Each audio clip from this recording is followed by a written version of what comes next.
Good morning student, welcome to my channel TDS academy. आज हम पढ़ने जा रहे हैं चैप्टर नंबर 7 का AC करंट। ओके, क्लास 12 में पढ़ाया जाता है चैप्टर, और आज हमारा लेक्चर नंबर 3 है। इसमें पढ़ेंगे जो इम्पोर्टेंट टॉपिक है आज के लिए, वो है AC करंट की दो वैल्यूज़ होती हैं। Okay, we have discuss about the wave of AC current. Okay,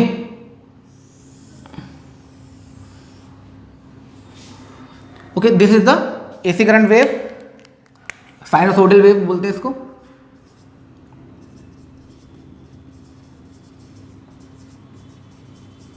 okay, sinusoidal wave बोलते हैं। तो यहाँ पे जो AC करंट की जो वैल्यू होती है वो 3 वैल्यूज होती हैं। ओके, अगर करंट की वैल्यू की बात करें तो फर्स्ट वैल्यू क्या होती है? Peak value. Okay, peak value क्या होती है?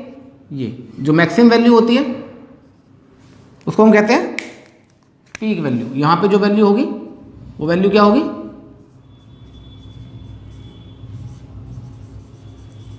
पीक वैल्यू होगी। ओके, अगर हम बात कर रहे हैं सेकंड वैल्यू की, तो सेकंड वैल्यू क्या होती है? एवरेज वैल्यू और mean value. Okay, average value और मीन वैल्यू। देखो एवरेज कैसे निकालते हैं कि एक कंप्लीट साइकिल में जो एवरेज वैल्यू होगी वो कितनी होगी? 0 होगी। जितना ऊपर पॉजिटिव है, जितना पॉजिटिव है ऊपर उतना नेगेटिव है नीचे, है ना? तो जितना पॉजिटिव है उतना नेगेटिव है। तो जो एवरेज वैल्यू होगी उसकी कितनी होगी पूरे कंप्लीट साइकिल में? 40। ओके, ये क्या हो जाएगा? T/2। Okay, so it will be 0। तो हम जो एवरेज वैल्यू निकालेंगे वो एक साइकिल में निकालेंगे, या तो पॉजिटिव साइकिल में निकालेंगे या फिर निगेटिव साइकिल में निकालेंगे। ओके, तो ये दूसरी वैल्यू हो गई। जब हम तीसरी वैल्यू की बात करते हैं तो वो होती है root mean square value of current. Okay, root mean square value of current. Root mean square value क्या होती है कि मतलब पूरी कंप्लीट साइकिल में जब हम बात करते हैं, एक होती है एवरेज वैल्यू, एक होती है peak value. Okay, root mean square value हम तब यूज करते हैं जब इसको हम सप्लाई में चीज करते हैं। देखो AC करंट का मेन पर्पस क्या है? सप्लाई देना, घरों में पहुंच के अपने सारे अप्लायंसेस को काम कराना। ओके, तो जब भी हम इसकी एवरेज वैल्यू की बात करेंगे तो एवरेज वैल्यू क्या होगी? विद इन हाफ साइकिल होगी, इसमें ये होगी या फिर इसमें होगी। ओके, जब हम पीक वैल्यू की बात करेंगे तो पीक वैल्यू तो एक पर्टिकुलर वैल्यू होगी। ओके, लेकिन अगर हम बात करें मीन वैल्यू की, तो मीन वैल्यू किसे कहते हैं? मीन वैल्यू कहते हैं कि एक कंप्लीट साइकिल में एक पॉजिटिव साइकिल होती है, एक नेगेटिव साइकिल होती है। ओके, तो एक कंप्लीट साइकिल में जो इसकी मीन वैल्यू होगी, मीन वैल्यू को ही क्या बोलते हैं हम? Average value. मीन वैल्यू को क्या बोलते हैं हम? एवरेज वैल्यू बोलते हैं। तो एवरेज वैल्यू जो होगी इसकी कंप्लीट साइकिल में वो तो 0 होगी। जितना पॉजिटिव है उतना नहीं तो नेगेटिव है ना? सेम है ना दोनों, तो दोनों सेम होंगे तो एवरेज वैल्यू कितनी हुई? 0 हो गई, है ना? तो लेकिन हम जब बात करते हैं मीन वैल्यू की, तो मीन वैल्यू हम एक पर्टिकुलर पॉजिटिव साइकिल के लिए निकालेंगे या फिर निगेटिव साइकिल के लिए। ओके, कि एक पॉजिटिव साइकिल में कितनी वैल्यू होती है उतनी वैल्यू निगेटिव साइकिल में होगी, तो दोनों का कॉम्बिनेशन क्या हो जाएगा? 0 हो जाता है एवरेज। ओके, लेकिन हम जब बात करते हैं RMS वैल्यू की, तो RMS वैल्यू में हम क्या बात करते हैं? पूरी कंप्लीट साइकिल की बात करते हैं। ओके, तो पूरी कंप्लीट साइकिल की बात करेंगे तो RMS वैल्यू की बात करेंगे। RMS वैल्यू ही वो वैल्यू होती है जो कि हम डोमेस्टिक यूज में यूज करते हैं। ओके, इसकी वैल्यू ही वो, जब भी हम बात करेंगे कि हमारे घर में कुछ इलेक्ट्रिसिटी आ रही है, ओके, तो जो भी वैल्यू आती है वो RMS वैल्यू ही होती है। इन दोनों की हम डेरिवेशन भी करेंगे। तो आज के लेक्चर में जो हमारा मेन टॉपिक रहेगा वो रहेगा mean value of AC current. Okay,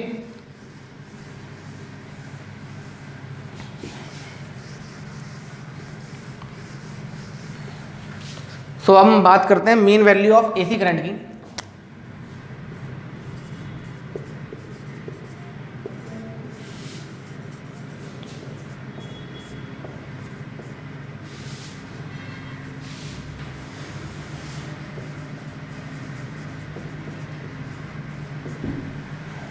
अगर हम बात करें mean value of AC current की, सो हमें ये चीज़ पता है ना कि अगर हम करंट की बात करें तो current is equal to I not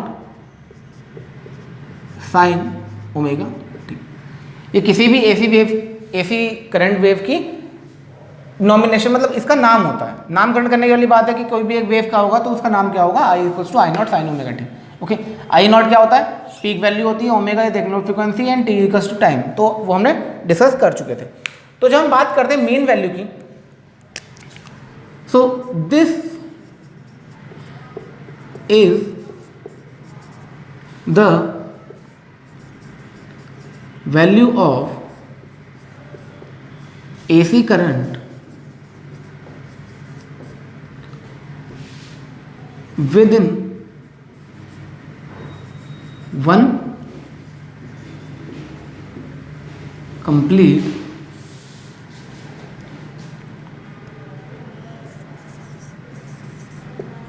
cycle.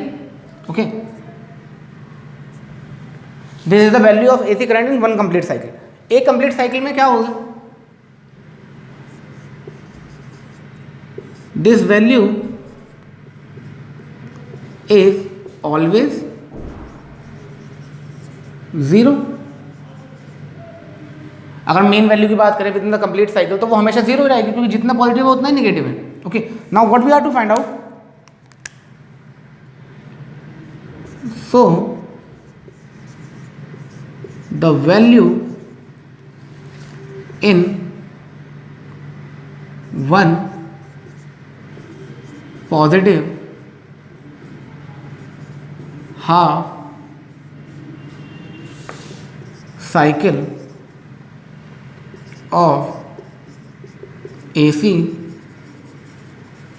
current will be, okay, एक हाफ साइकिल जो होगी, पॉजिटिव हाफ साइकिल लो या नेगेटिव ले लो, कोई सी भी ले सकते हैं. ओके, अगर हम पॉजिटिव की बात कर रहे हैं तो इस हाफ साइकिल में कितना करंट होगा.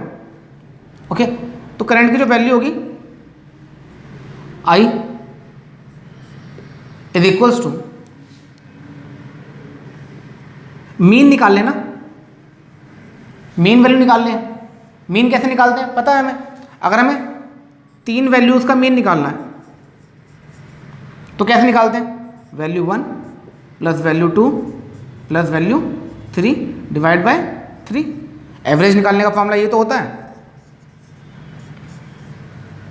Value 1 plus value 2 plus value 3 divide by 3. तो वैल्यू निकालने का फॉर्मूला ये होता है. तो उसी तरह से जो हम मेन वैल्यू निकालते हैं, उसी तरह से जो हमारी इसकी मेन वैल्यू निकालेंगे वो कितनी होगी,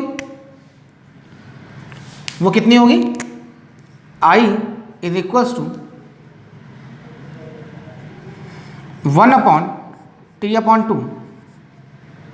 हाफ है ना, हाफ है तो हाफ कितना हो जाएगा, T/2. ओके, इंटीग्रेशन, इंटीग्रेशन का मतलब क्या होता है अभी समझाएंगे. इंटीग्रेशन आई dt. ओके, इंटीग्रेशन आई dt. लिमिट क्या रहेगी इसकी, 0 to T/2. ओके, ये है मेन वैल्यू निकालने का तरीका.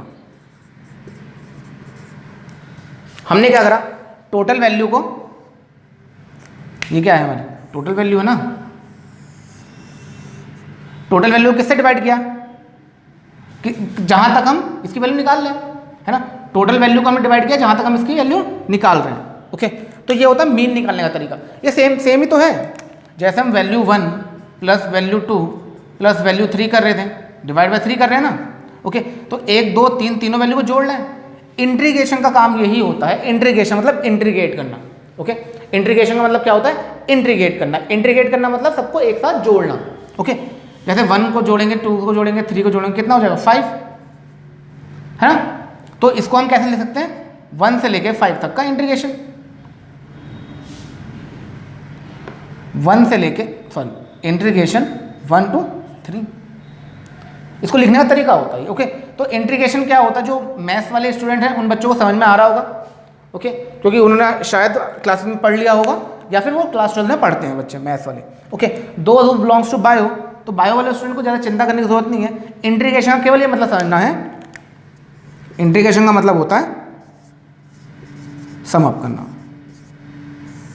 सबको एक साथ सम अप करना, सबको जोड़ना एक साथ। ओके, तो हमने क्या करा, हमें यहाँ से लेके यहाँ तक की वैल्यू तो चाहिए थी, हम बात कर रहे हैं तो यहाँ से लेके यहाँ तक की बात कर रहे हैं, है ना। तो यहाँ से यहाँ तक की टोटल टाइम कितना हो जाएगा, 0 to t/2, तो 0 to t/2 आई का इंटीग्रेशन dt के साथ, टाइम के साथ। ओके, और डिवाइड कर देंगे हमने कि टोटल कितना डिस्टेंस है, t/2 टाइम ही तो है ना। टोटल डिस्टेंस कितना है, t/2। ओके, तो यहाँ तो कितनी वैल्यू हो जाएगी, t/2। अब हम समझते हैं कि कैसे हम इसकी वैल्यू को फाइंड आउट करते हैं। तो ये सबसे मेन फॉर्मूला हुआ एवरेज वैल्यू निकालने का या मीन वैल्यू निकालने का।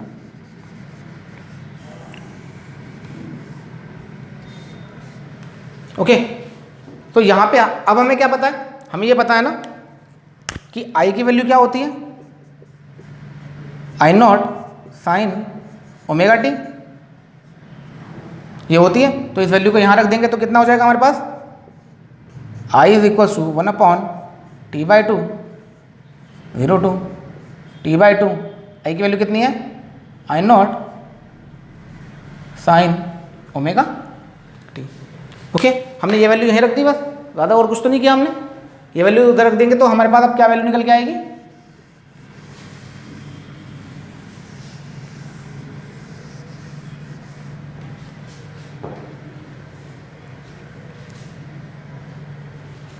ओके।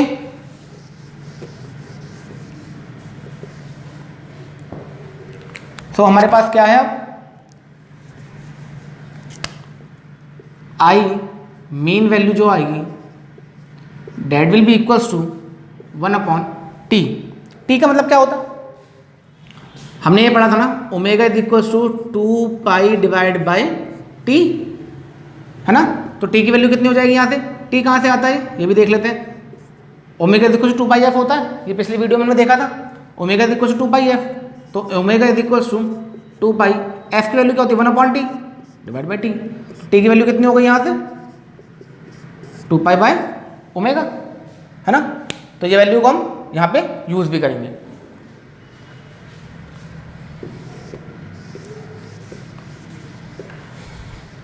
ओके, तो टी की वैल्यू कितनी हो जाएगी 1/2π/ओमेगा, और 2 तो पहले से था यहाँ पे, तो 2 हो गया, है ना।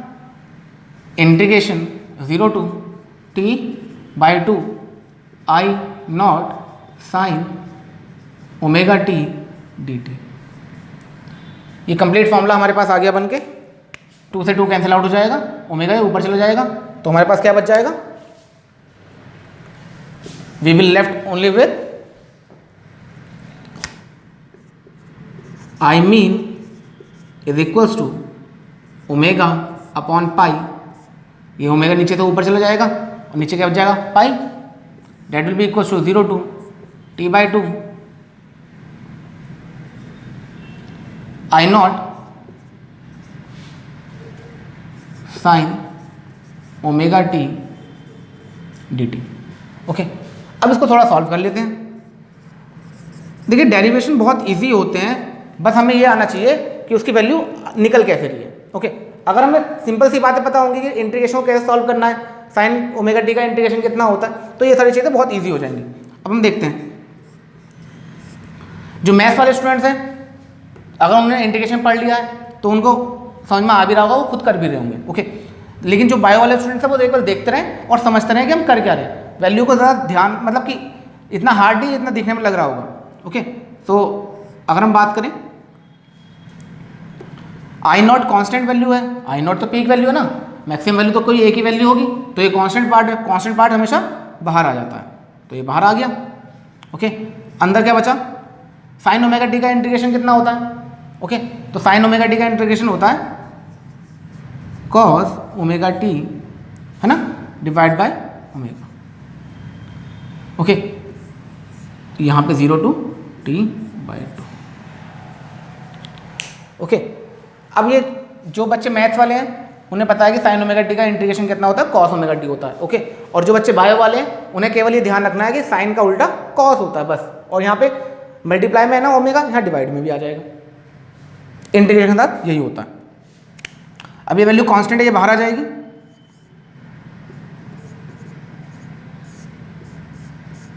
ये ओमेगा वैल्यू बाहर आ जाएगी। बचा क्या? Cos omega T.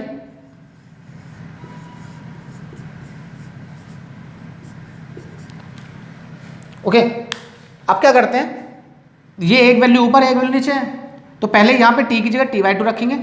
ओके, फिर यहाँ पे टी की जगह 0 रखेंगे, दो वैल्यूज आएंगी, दोनों को सॉल्व आउट कर लेते हैं।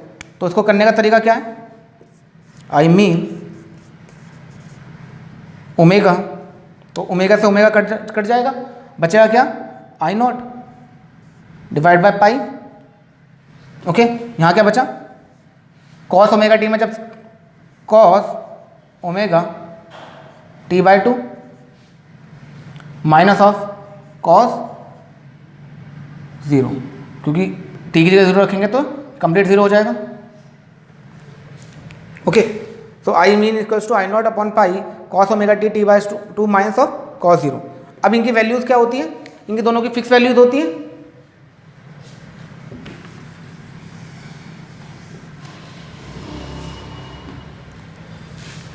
इन दोनों की फिक्स वैल्यू होती है, तो I mean will be equals to I0 divide by pi. Okay, cos omega T कितना हो जाएगा, कॉस ओमेगा t/2। ओके, तो हाफ साइकिल में कॉस की वैल्यू कितनी होती है, कितनी होगी। ओके, तो यहाँ पे हम क्या देख रहे थे, कॉस ओमेगा t/2 की वैल्यू कितनी होती है। ओके, तो यहाँ पे अब t दिख रहा है ना, कैपिटल T, तो कैपिटल T की जगह हमें पता है t/2 है ना, तो capital T is equals to 2 pi omega. कहाँ से आए, omega equals to 2 pi f से ही आया हुआ है। ओके, कहीं और से वैल्यू नहीं है। t की वैल्यू क्या होती है, 2 पाई ओमेगा, तो यहाँ पे हम t की जगह क्या रखेंगे, 2 pi divide by omega minus of cos theta. Theta की वैल्यू कितनी है, 0। ओके,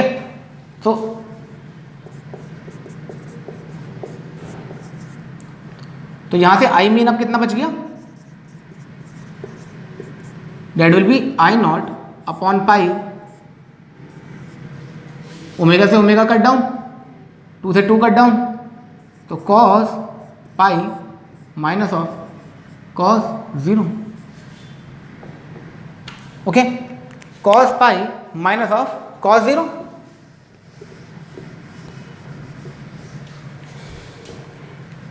अब हम बात करें आई मीन की, तो वो कितना हो जाएगा, I0 divide by pi, cos pi की वैल्यू कितनी होती है, -1। ये फिक्स वैल्यू होती है, ट्रिग्नोमेट्रिक टर्म में आती हैं, क्लास 10 में हमें पढ़ रखी हैं। ओके, नहीं ध्यान होगा तो क्लास 10 का मैथ में एक बार आप जाके देखेंगे तो वहाँ पे आपको ये वैल्यूज मिल जाएंगी। ये याद करनी है, पता होनी चाहिए हर एक को। ओके, चाहे वो मैथ का स्टूडेंट हो या बायो का।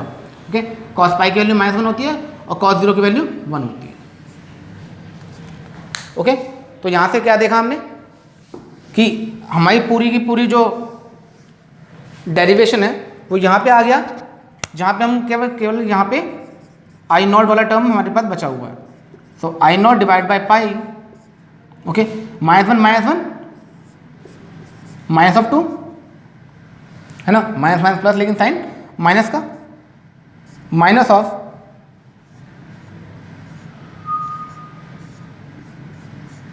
Two by pi.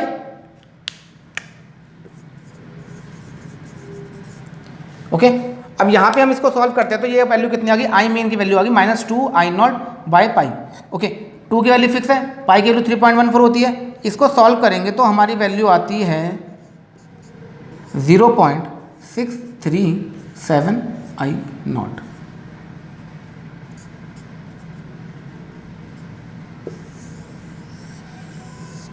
Okay, 0.637 I0। Okay, तो ये होती है मीन वैल्यू। अभी नेगेटिव साइकिल के लिए इतनी आई है। ओके, तो नेगेटिव साइकिल के लिए कितनी आई है, अच्छा हमने यहाँ पे फाइंड आउट किया, पॉजिटिव साइकिल के लिए फाइंड आउट किया ना, ऊपर वाले साइकिल के लिए, तो नेगेटिव साइन तो नहीं आना चाहिए इसमें। Okay okay okay, negative sign ऊपर से चला हुआ आ रहा है, कैसे आ रहा है?